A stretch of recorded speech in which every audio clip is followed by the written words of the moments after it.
So here we are, after 16 weeks of training, we're finally here in Chicago, ready for the marathon on Sunday.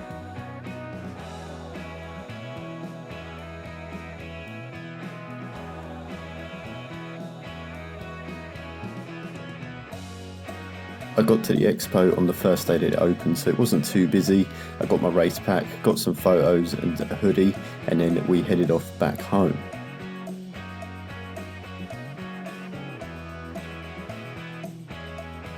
On the way back to the hotel, I had to stop at Uno's Pizzeria to pick up a Chicago-style pizza.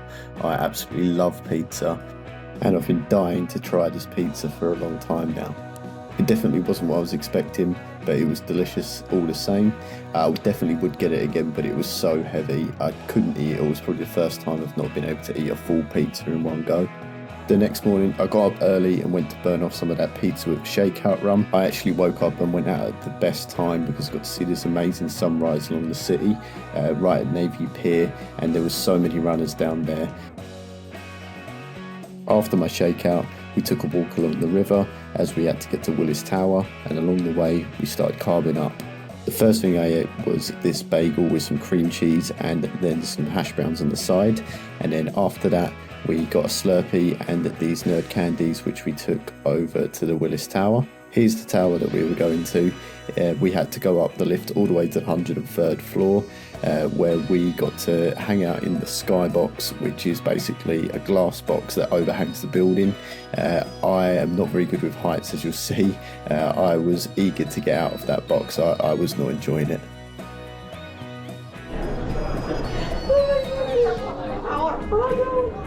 I had an absolute disaster. I tried to iron my vest so that I could put my name on the front of it, but as you can see, it straight away burnt a hole in the vest. I did manage to find a vest from Hoka, which actually looked really good with the number and the name on it, so really happy with that. Crisis averted. For dinner that night, we went to Ed the Bevics, which is a diner-style restaurant. It's sort of a Karen-style restaurant where the waiters are really rude and funny and make jokes, and they dance on the tables and all kind of things like that, which was great.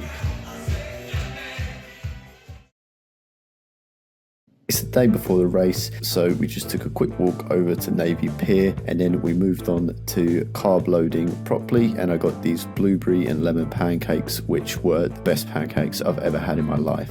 To keep me off my legs, we then booked this tour on a bus where we went around Chicago and saw all the crime spots throughout history.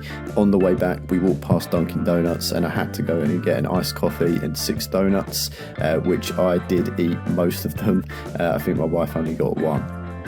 For dinner, we then went to this lovely Italian restaurant where we got dough balls and I got a big plate of pasta, and then it was back to the hotel to get ready for the race with an ice bath.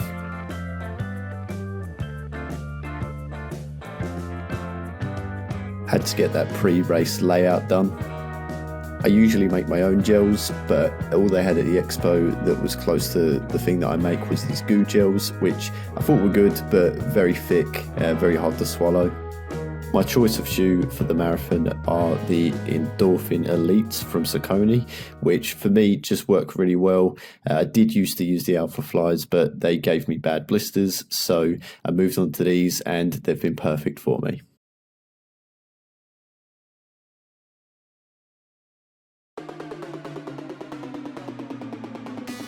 So I'm up early, all ready to go. I had my breakfast, which was this sad looking bagel with some electrolytes and some Gatorade. And from there, we're off to the start line. The GPS on my watch was off, and I know Chicago's very notorious for that. I had written my splits down on my arm. However, it was kind of difficult to see where I was at the time. So I did come in a bit slow on the first 5k, but I did manage to pull it back for the halfway point, where I managed to come in just very slightly under pace. However, at this point, I sort of knew that the sub 3 wasn't going to happen today.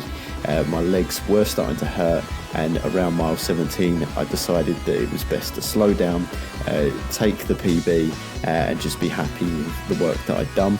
So I did slow it down, and as you can see, the pace did start to drop off a bit. My current personal best for the marathon is 3:28. I do want to go sub 3, however any PB here would be good for me, and with the amount of training I've put in, I'm pretty sure I'll be able to smash that personal best.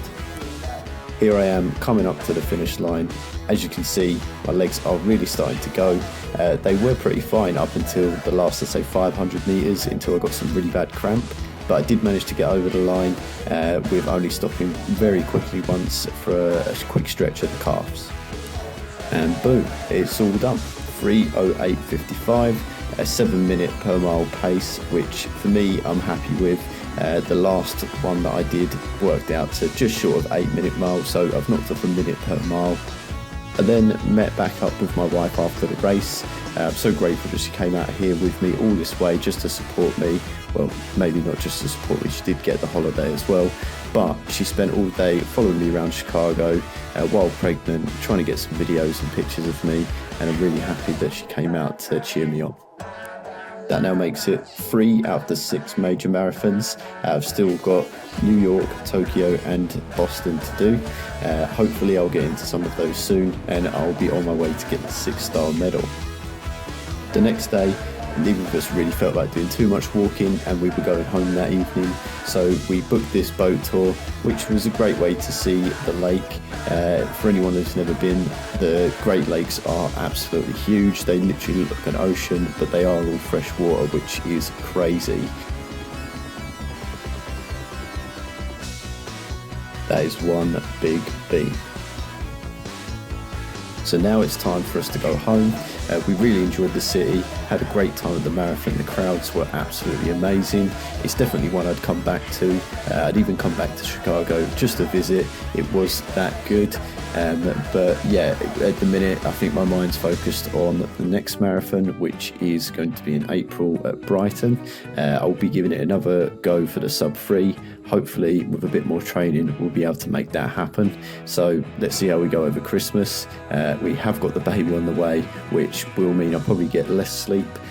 But yeah, I'll still try my hardest and see what we can do.